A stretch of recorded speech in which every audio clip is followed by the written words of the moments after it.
వరకు ఉన్న ప్రతి ఒక్క హీరోతో పెద్ద పెద్ద సెలబ్రిటీ హీరోస్తో కూడా మీరు వర్క్ చేశారు. సో జూనియర్ ఎన్టీఆర్ గారితో కానీ ప్రభాస్తో కానీ సో చాలా మంది వ్యక్తులతో మీరు యాక్ట్ చేయడం జరిగింది. సో ఈ పెద్ద బిగ్ స్టార్స్లలో యాక్టింగ్ విషయానికి వస్తే సో వాళ్ళతో ఉన్న పర్సనల్గా మూమెంట్స్ మెమొరీస్ అంటే సో ఫస్ట్ ప్రభాస్ గారితో మీకున్న మెమొరీ అంటే షేర్ చేసుకుంటాం. పెద్ద యాక్టర్స్ అయినా చిన్న యాక్టర్స్ అయినా ఇండస్ట్రీలో ఫ్యామిలీస్తో రిలేషను లేకపోతే వాళ్ళ ఇంటికి మనం వెళ్ళి మన ఇంటికి వాళ్ళు వచ్చేసి ఇవన్నీ చాలా వెరీ ఫ్యూ మూమెంట్స్. మనమైనా మనకు వాళ్ళైనా కలిసేది ఆన్ సెట్. యాక్టర్స్ డైరెక్టర్స్తోనూ డైరెక్షన్ డిపార్ట్మెంట్తోనూ కొద్దిగా ర్యాపో ఉంటుంది. ఎందుకంటే ముందు నుంచి ప్రాసెస్ ఉంటుంది. ఆఫీస్కి వెళ్ళి కలుస్తాము, కరెక్ట్ లంచ్ టైంకి వెళ్తే భోజనం చేయండి అన్న అంటారు, భోజనం చేస్తాం, ఇది ఉంటుంది. ఇప్పుడు మీరు చెప్పే పెద్ద యాక్టర్స్ హీరోస్ అందరూ మనం కలిసేది సెట్లోనే కలుస్తాం. కానీ ఒక బ్రదర్స్ లాగా ఉంటారు. అసలు అంత రిలేషను ఇంకెక్కడ బయట ఎక్కడ అంత తక్కువ పరిచయానికి అంత రిలేషన్ బయట ఏ ఫీల్డ్ లో ఉండదు. ఇక్కడ అంత రిలేషన్ ఉంటుంది, అంత బాగుంటారు. సెట్ ఆన్ ప్యాకప్ అన్న తర్వాత ఎవరి లైఫ్ వాళ్ళదే. మళ్ళీ కలిసినప్పుడు మళ్ళీ బ్రహ్మాండం. అన్ని ఫ్యామిలీ రిలేషన్స్ ఉంటాయి. అంటే అడగటం అవన్నీ మాట్లాడుకోవటం అంత బాగుంటుంది. అందరి గురించి అన్ని తెలిసి ఉంటాయి. ఆ రిలేషన్ చాలా బాగుంటుంది. అక్కడి వరకే రిలేషన్, అక్కడ వరకే. మళ్ళీ మన ఆప్షన్స్ లో మన గురించి అందరూ మాట్లాడుకుంటుంటారు. మనం బాగుంటే చాలా ఎక్కువ మంది మాట్లాడుకుంటుంటారు. ఏదన్నా కెరీర్ లో ఏదన్నా డిఫికల్టీ వస్తే అందరు కలిపి హెల్ప్ చేయాలనుకుంటారు. ఎవరైనా చెప్పినప్పుడు తెలియకపోతే ఎవరన్నా ఇట్లా పలానా వాళ్ళు ఇబ్బందుల్లో ఉన్నారంటే అయ్యో మనం చేద్దాం ఏదన్నా అనేది. ఇవన్నీ హ్యూమన్ బీయింగ్ కానీ ఎథిక్స్ కానీ మోరల్ వాల్యూస్ కానీ సినిమా ఇండస్ట్రీలో ఎక్కువ ఉంటాయి. అది బయట వాళ్ళకి తెలియదు. అది అయితే ఉన్న బిజీ లైఫ్ లో ఫ్యామిలీస్తోనూ ఈ బయట వాళ్ళలాగా ఇళ్ళకి వెళ్ళేసి ఆ రిలేషన్ ఉండదు. ఇది ఫ్రాంక్ గా చెప్తున్నా నేను. కానీ ఆ తక్కువ రిలేషన్ లోనే చాలా ఎక్కువ హెల్పింగ్ ఉంటుంది. హెల్పింగ్ ఎక్కువ ఉంటది. ఇబ్బందులు ఎవరైనా ఉన్నారంటే అసలు మేము ఉన్నాం ఏంటి అది బయట ఎక్కడ దొరకదు. అది బయట ఒక 100 మంది ఫ్రెండ్స్ ఒక మనిషికి ఉంటే గానీ దొరకనటువంటి ఒక సపోర్ట్ ఫిల్మ్ ఇండస్ట్రీలో కొన్ని సంవత్సరాలు నువ్వు జర్నీ చేసి ఉంటే దొరుకుద్ది నీకు. అది గొప్ప విషయం. గొప్ప వెళ్ళాలి. అయితే ప్రాబ్లం ఉందనేది నోటిఫై అవ్వాలి, తెలియాలి. తెలియకపోతే ఏం లేదు. కానీ తెలిస్తే మాత్రం నేనున్నాను అని ప్రతి ఒక్కళ్ళు వస్తారు ఇక్కడ పనిచేసే ఆర్టిస్టులకి. ఆ రిలేషన్ అద్భుతంగా ఉంటది. అది proud to say film industry గురించి ఆ విషయంలో. అయితే ఇప్పుడు మీరు ప్రభాస్ గురించి ఏంటి అన్నారు. ప్రభాస్ గారికి నేను 2 సినిమాలు చేశాను. నేను రాఘవేంద్ర ఒక సినిమా చేశాను కెరీర్ బిగినింగ్ లో. తర్వాత మిర్చి అనే సినిమాలో చాలా సూపర్ క్యారెక్టర్ చేశాను. దాంట్లో ఒక డైలాగ్ ఉంటది.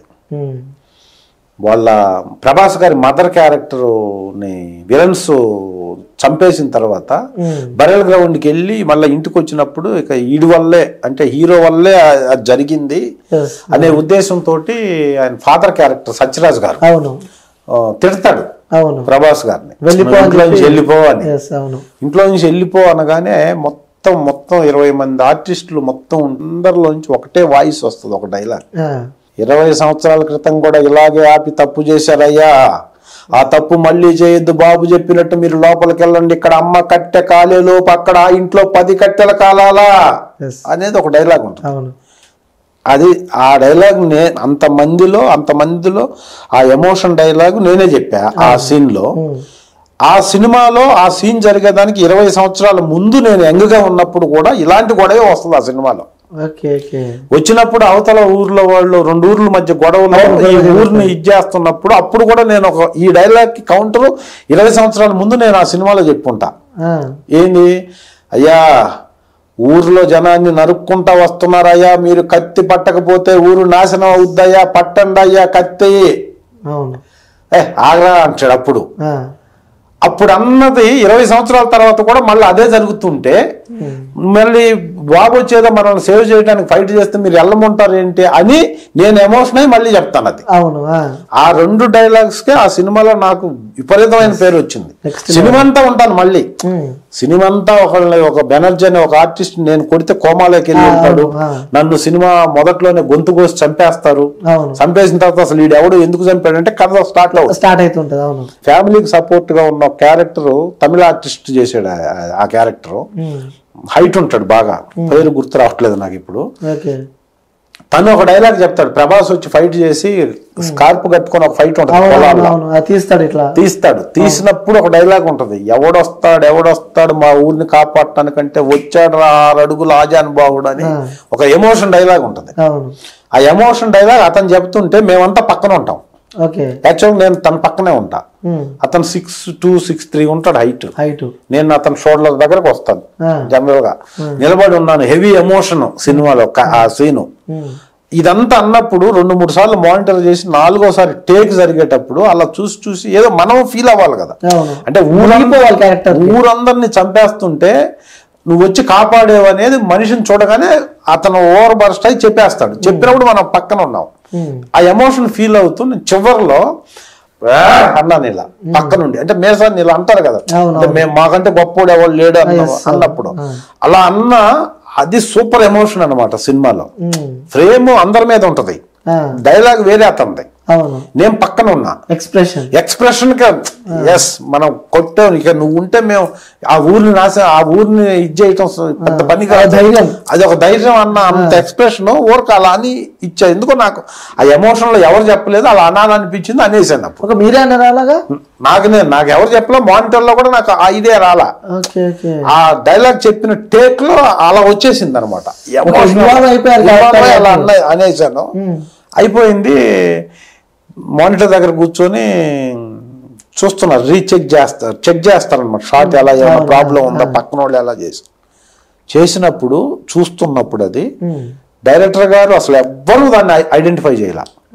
ప్రభాస్ గారు ఒక్కడే ఆ షార్ట్ ని ఐడెంటిఫై చేశాడు. సూపర్. అసలు చేసి నేను మానిటర్ కి చాలా దూరంగా ఉంటే చూసి అబ్బా సూపర్ అని ఆ ఎక్స్ప్రెషన్ మార్చి దిల్ పెద్దగా అరిసేసి దిల్ సూపర్గా చేసావా అని ఇలా చెయ్యాలంటే నేను అక్కడి నుంచి పరిగెత్తుకుంటూ వస్తే చెయ్యలా కొట్టి డైరెక్టర్ చూపించి చూడండి ఎమోషన్ చూడండి పక్కన అసలు అని చెప్పి చూపించి చేశాడు. అంటే ఎందుకు చెప్తున్నానంటే ఇది ఆ రేంజ్ అప్పటికే పెద్ద హీరో ప్రభాస్ గారు. ఇప్పుడు ఆ మానిటర్ దగ్గర కూర్చొని చిన్నపిల్లలాగా అంత ఓవర్ బర్స్ట్ అంత హ్యాపీగా ఫీల్ అయ్యి పేరుతో నన్ను పిలిచి అంత చేయాల్సిన పని లేదు కదా. అంటే చిన్న విషయానికి కూడా అంత హంబుల్ గా ఫీల్ అవుతాడు. అప్పటికి ఇప్పటికి అంత హ్యూమానిటీ, అంత హ్యూమన్ బీయింగ్. ఓకే, అంటే ప్రభాస్ గారు అంటే ఫుడ్ అని చెప్పి మేము విన్నాం. లైక్ అంటే ఇంట్లో నుంచి కూడా తను షూటింగ్ టైంలో ఫుడ్ తీసుకొస్తాడు అని చెప్పి. నేనున్నా కూడా నాకు రెస్పెక్ట్ కూడా చాలా రెస్పెక్ట్ ఇచ్చి మాట్లాడతాడు. అంటే చిన్న పెద్ద అనేది లేకుండా అందరూ అలాగే ఉంటారు. బట్ మీరు ప్రభాస్ గారిని గురించి అడిగారు కాబట్టి నేను ప్రభాస్ గారితో నాకున్న ఇంటరాక్షన్, నాకు ఆయనకి ఉన్న ఆ చిన్న ఇది గుర్తొచ్చింది ఇప్పుడు. ఓకే, అలా ఉంటాడు, చాలా మంచి వ్యక్తి. ఉదయ్ కిరణ్ గారు so next level actor. So అలాంటి ఒక గొప్ప యాక్టర్ని మనం కోల్పోయామంటే అవకాశాలు రాక తను చనిపోయాడు అని చెప్పి కూడా మనం వార్తలు వింటున్నాం. సో మీరు తనతో కలిసి సినిమా కూడా చేశారు.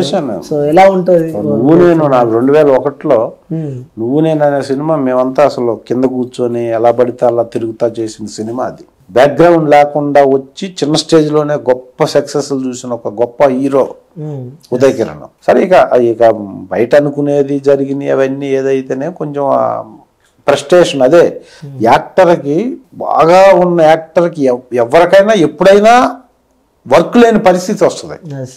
అది మనం చేసుకున్నందువల్ల కానీ పరిస్థితుల ప్రభావం వల్ల కానీ ఈ కాంపిటీషన్లో ఎవరిది తప్పు కాదు.